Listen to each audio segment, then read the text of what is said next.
देखिए 3 सितंबर को उनकी 80वीं वर्षगांठ है जब चाइना और जापान का युद्ध हुआ था। तो उसको चाइना बहुत बड़े पैमाने पर ऑब्जर्व कर रहा है, बल्कि सेलिब्रेट कर रहा है।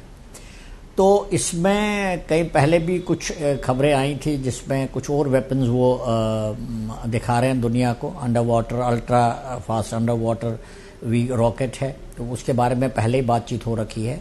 और अब ये न्यूज़ आ रही है कि वो ये 4 अपने नए हथियार इनको YJ-19, YJ-20, YJ-17 और ग्लाइड व्हीकल, अगर आप देखेंगे ये सभी एंटी शिप मिसाइल्स हैं एक्सेप्ट द लास्ट वन जो DF है, डोंगफेंग। उनका एक प्रोग्राम है, जैसे हमारा पृथ्वी का प्रोग्राम है या आकाश का प्रोग्राम है या पाकिस्तान का शाहीन का प्रोग्राम है, उनका ये प्रोजेक्ट है। उसके मुताबिक डोंगफेंग वेपन इस्तेमाल होता है। वो intercontinental intermediate range ballistic missile है।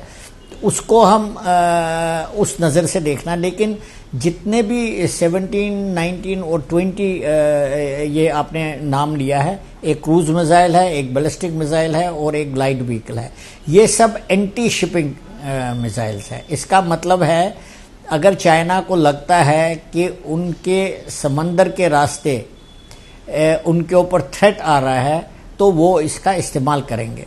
मेरा ये मानना है कि ये SCO बैठक से पहले शायद SCO के लिए इसका ज़्यादा महत्व नहीं है, क्योंकि ये SCO बैठक के लिए नहीं उन्होंने टेस्ट किया है ये, क्योंकि 3 सितंबर SCO बैठक के आसपास आ रहा है। तो हमें लग रहा है कि SCO के लिए इन्होंने ये प्रदर्शन किया, शक्ति प्रदर्शन किया। लेकिन और दूसरी बात ये है कि मुझे नहीं लगता ये इंडिया स्पेसिफिक भी है, क्योंकि हमारा और चाइना के बीच में इंडियन ओशन है, फिर साउथ ईस्ट एशिया से जाकर साउथ चाइना सी में पहुंचते। तो मैं मानता हूं कि ये थ्रेट जो है हमें डायरेक्टली अमेरिका के तरफ देखना चाहिए। क्योंकि देखिए दुनिया में क्या हो रहा है, अमेरिका का यूनिपोलर स्टेटस जो है वो एक ही देश चैलेंज कर रहा है और वो है चाइना। और चाइना अपनी शक्ति को कई सालों से 3 दशकों से बढ़ा रहा है, बल्कि 3 दशकों से भी ज़्यादा से 1980 से बढ़ा रहा है। और अब वो इस स्थिति में पहुंचा है कि दुनिया भर के जितने भी मॉडर्न से मॉडर्न हथियार हैं वो चाइना बना रहा है। तो ये थ्रेट अमेरिका के लिए है। और ये एंटी शिपिंग मिसाइल इसलिए बनाए जा रहे हैं कि जब चाइना ताइवान को कैप्चर करने की कोशिश करेगा तो अमेरिका अपना कैरियर ग्रुप भेजेगा। पिछली बार भी उन्होंने कैरियर ग्रुप भेजा था, आइजनहॉवर भेजा था, फोर्ड भेजा था। ये जितने भी उनके बड़े बड़े कैरियर ग्रुप्स हैं वो भेजेंगे, ताकि ताइवान के साथ अगर चाइना कोई छेड़खानी करता है तो उसका काउंटर कर सके। और आपने देखा होगा ये तीन तो इसमें से एंटी शिपिंग है। इसका मतलब है अगर अमेरिका ताइवान की रक्षा के लिए आता है वो समंदर से आएगा, और शिपिंग एंटी शिपिंग जो इन्होंने ये प्रदर्शन किया है अलग अलग तरीकों से, तो उनको काउंटर करने के लिए किया। मैं मानता हूं कि ये ज़्यादा थ्रेट अमेरिका को है और अपना सुपर पावर स्टेटस को आगे बढ़ाने की एक कार्रवाई है।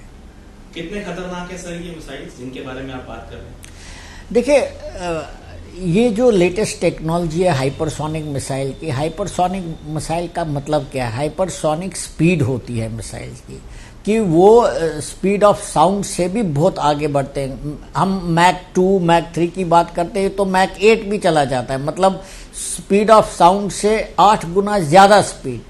अब इसकी सबसे बड़ी खासियत जो है, दुश्मन का रडार इसको नहीं पकड़ सकता क्योंकि स्पीड इतनी ज़्यादा है। और दूसरी बात यह है कि अगर कोई एंटी मिसाइल वेपन भी आप फायर करेंगे तो वो इसको इंटरसेप्ट नहीं कर सकेगा क्योंकि स्पीड इतनी ज़्यादा है, एक्यूरेसी भी इतनी बहुत ज़्यादा है इसकी। तो हाइपरसोनिक मिसाइल जो है दुनिया में जितने भी बड़े बड़े मिलिट्री पावर्स हैं वो हाइपरसोनिक टेक्नोलॉजी पर काफ़ी काम करते हैं, ताकि उनकी जो क्षमता है खासकर इंटरमीडिएट रेंज मिसाइल्स बनाने के लिए या इंटरकॉन्टिनेंटल मिसाइल बनाने के लिए उनकी क्षमता जो है हमेशा बरकरार रहे, इसलिए ये बनाए जाते हैं। इसमें अगर आपने देखा हो इसमें क्रूज मिसाइल भी है और बैलिस्टिक मिसाइल भी। क्रूज मिसाइल आपको पता है वो नेप ऑफ द अर्थ पर फ्लाई करता है, ज़मीन के बिल्कुल नीचे से वर्क करता है। अगर वो वैसे भी रडार नहीं उसको पकड़ सकता है।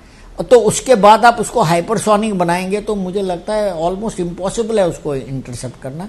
इससे चाइना की शक्ति बहुत बढ़ जाती है। ऐसा नहीं है कि अमेरिका के पास नहीं है, अमेरिका के पास भी ये हैं, लेकिन क्या अमेरिका उनको ताइवान का जब युद्ध होगा और जो होना है तो उसमें वो डिप्लॉय कर सकेगा, ये बहुत बड़ी बात है।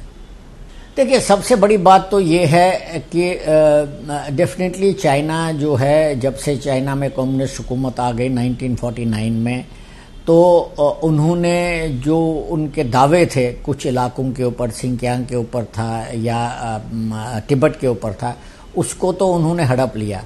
लेकिन खासकर तिब्बत के बारे में जहां हम बात करेंगे तो उसमें भारत ने भी मान लिया कि गलती थी वो, लेकिन तिब्बत उनके पास चला गया। उसके बाद उन्होंने बोला कि जो पुराने तिब्बत के इलाके थे जैसे अरुणाचल प्रदेश, क्योंकि वो मैकमोहन लाइन को मानते नहीं है, तो वो कह रहे हैं ये इलाका भी हमारा है। तो उनके जो क्लेम्स हैं वो तो अपनी जगह है, लेकिन भारत क्या इन चीज़ों से डरेगा? क्या भारत इसका मुकाबला कर सकेगा? इसका सबसे बड़ा उदाहरण तो हमने डोकलम में देखा, और उसके बाद वेलोंग में देखा, और उसके बाद दौलत बेग ओल्डी में देखा, और वहाँ क्लैश भी हुआ था। तो पूर्व ईस्टर्न चाइना में एक दो जगह में हमारा क्लैश हुआ, तो हम तो पीछे हटे नहीं, बल्कि ये तो माना जाता है अब इंटरनेशनल लेवल पर कि चाइना का काफ़ी नुकसान हुआ, और उसके बाद वो वापस चले गए। उन्होंने ज़रूर अपने इंफ्रास्ट्रक्चर बॉर्डर के ऊपर बनाए, लेकिन हमने भी मिरर डिप्लॉयमेंट करके चाइना को ये मैसेज क्लियर किया है कि ये भारत जो है 1962 वाला भारत नहीं है, और अगर वो कोई भी गलत हरकत करते हैं तो मुकाबला उनका डटकर होगा। इस विषय में क्योंकि भारत की विस्तारवादी नीति है नहीं, हमने कभी किसी के ऊपर हमला किया नहीं, तो हमने जितने भी वेपन सिस्टम अगर आप देखेंगे जो हमने बना रखे हैं, जैसे एयर डिफेंस, ये डिफेंसिव वेपन सिस्टम है, ऑफेंसिव वेपन सिस्टम नहीं है। इसका मतलब ये है जब दुश्मन के एयरक्राफ्ट आएंगे, ड्रोन आएंगे, मिसाइल आएंगे, हम उनको आकाश में ही नष्ट कर सकते हैं। तो integrated air defence weapon system जो बनाया हुआ है, वो सुदर्शन चक्र जो प्राइम मिनिस्टर ने बात करी है, वो एक ऐसा एक इंटीग्रेटेड वेपन सिस्टम है कि भारत देश की एयर स्पेस को कोई वायलेट नहीं कर सकता है। और आपको पता होना चाहिए आजकल रशिया के पास भी ये सिस्टम है, अमेरिका के पास पैट्रियट सिस्टम है, और इजराइल के पास आयरन डोम है, आपने देखा होगा, और अमेरिका तो कह रहा कि अब मैं गोल्डन डोम बनाऊंगा।